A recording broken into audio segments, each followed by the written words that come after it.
Welcome to SMS stories. Nikita बचपन से एकदम गाय जैसी सीधी सादी लड़की थी।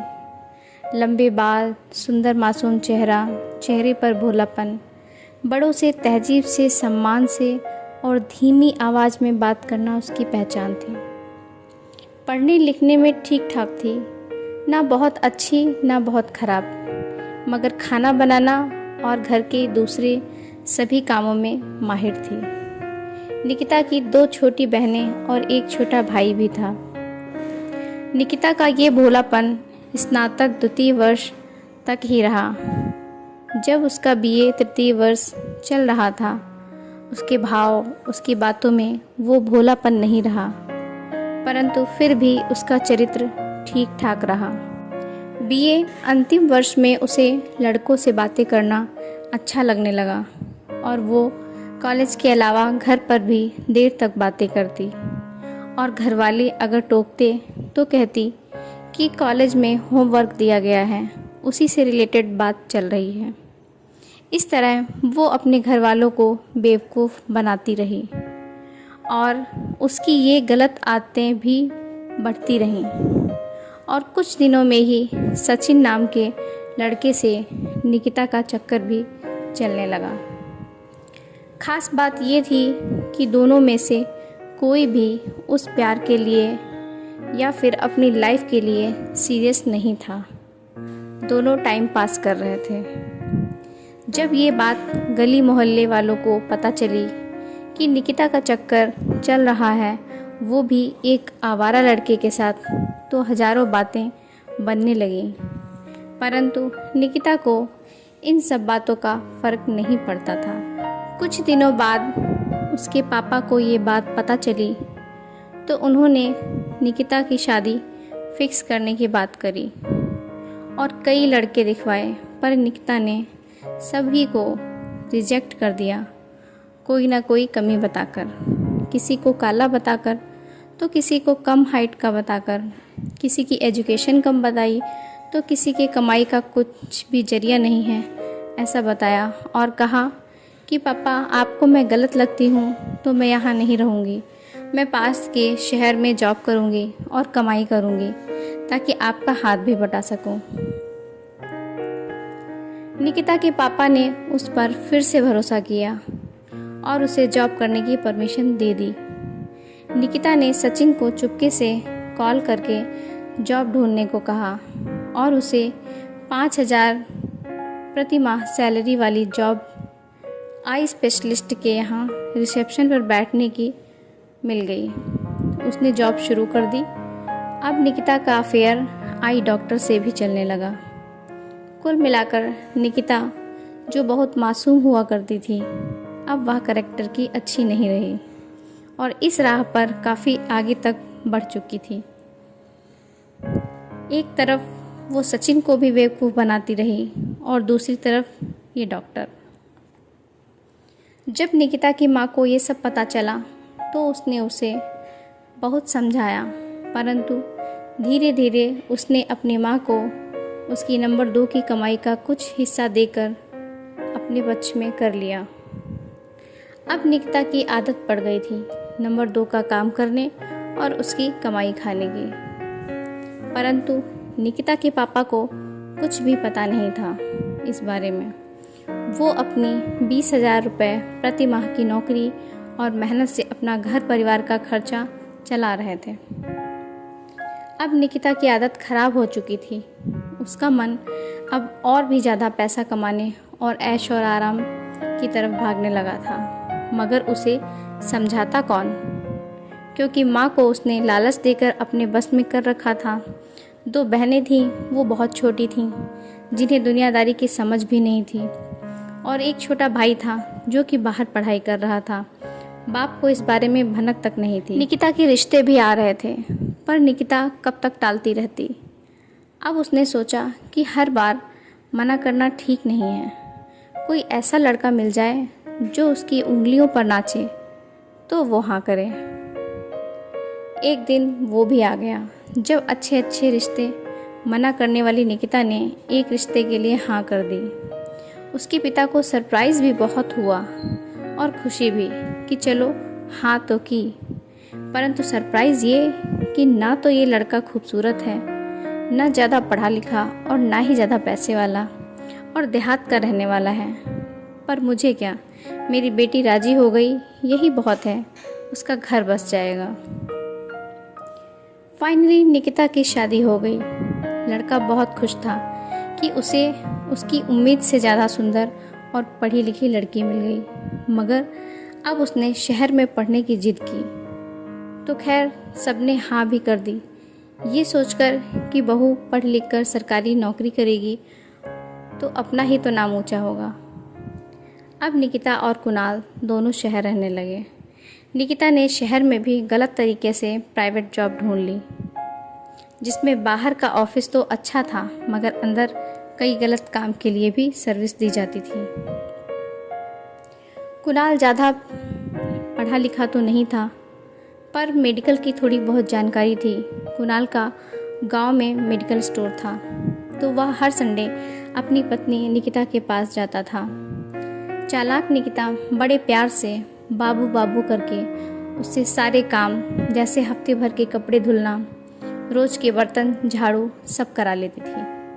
कुणाल सारे काम कर भी देता था, यह सोचकर कि रोज़ जॉब करके थक जाती होगी, पढ़ाई भी करती है, एक दो दिन मैं ही आराम दे दूं।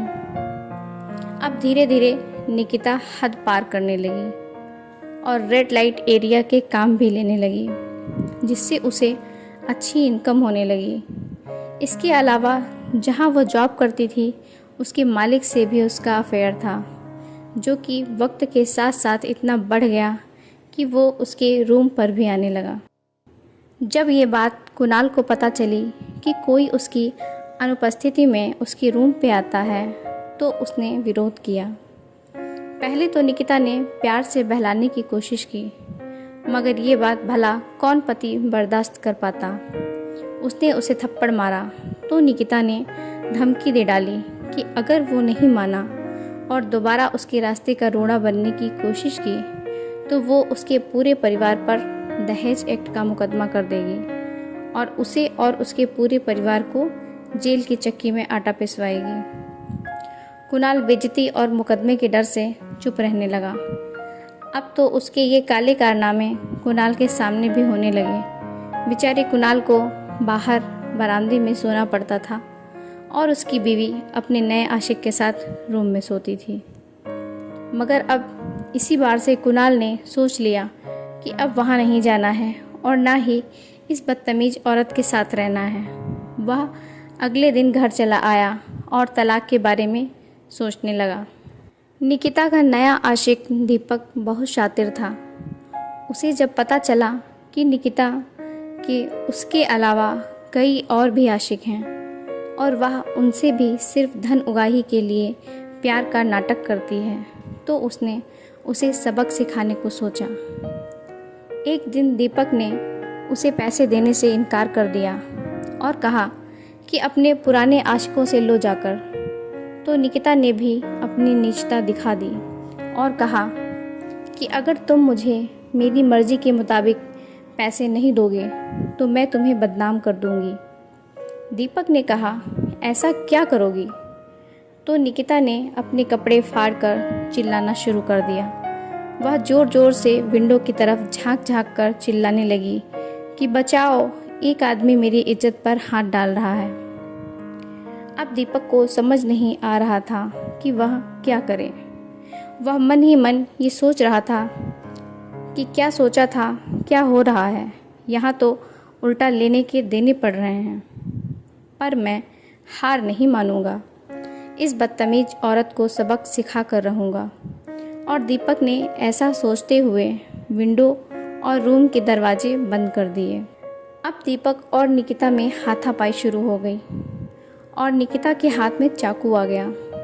उसने दीपक पर चाकू से वार करने की कोशिश की और हाथापाई में चाकू दीपक ने छीन लिया और अचानक गलती से चाकू निकिता के पेट में लग गया, जिससे निकिता की सांसें अटक गईं।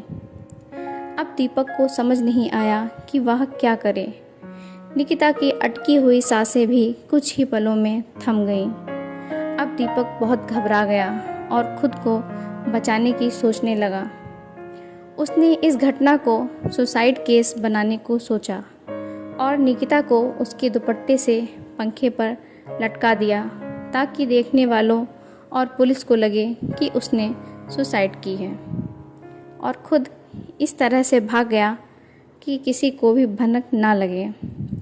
जब पूरे दिन निकिता की कॉल उसके पति और ससुराल वालों के फ़ोन पर नहीं आई तो उन लोगों ने शाम को कई बार कॉल की, मगर कोई जवाब ना मिलने पर सब सोचने लगे कि आखिर बात क्या है। कुणाल ने भी सोचा कि इसकी कॉल क्यों नहीं उठ रही है। फिर सोचा कि होगी कहीं किसी के साथ, मुझे क्या। अगले दिन निकिता की माँ ने कॉल की। वो भी बार बार कॉल करके परेशान हो गई तो निकिता के पापा को बताया कि उसकी कॉल नहीं उठ रही है। जब निकिता के पापा की कॉल का भी कोई रिस्पांस नहीं मिला तो वो लोग उससे मिलने शहर उसके रूम पर गए। जब अंदर से बंद दरवाज़ा नहीं खुला तो तोड़ा गया और अंदर का नज़ारा देखकर सब दंग रह गए। निकिता के पापा ने तुरंत नज़दीकी पुलिस को बुलवाया और अज्ञात के नाम से FIR लिखवाई और अपनी बेटी की ससुराल में भी सूचना दी। कुणाल और उसकी फैमिली भी आ गई और वे सभी निकिता के शव को घर ले गए और उसका अंतिम दाह संस्कार किया। उधर शहर में जब छानबीन शुरू हुई तो करीब 1 महीने बाद पुलिस ने दोषी को ढूंढ निकाला और दीपक को अरेस्ट कर लिया। दीपक ने अपना जुर्म कबूल कर लिया और उसकी पूरी दास्तान बताया। ये सब जब निकिता के पापा को पता चला तो उन्हें अपनी बेटी के जाने का अफसोस कम और क्रोध ज़्यादा आया, पर अब कर भी क्या सकते थे। तो दोस्तों, गलत रास्ते पर चलने का अंजाम हमेशा गलत होता है। अगर निकिता की माँ ने उसे पहले ही रोक लिया होता तो ये नौबत ना आती। याद रखें, अपने बच्चों का ध्यान रखना उनके माँ बाप की जिम्मेदारी है।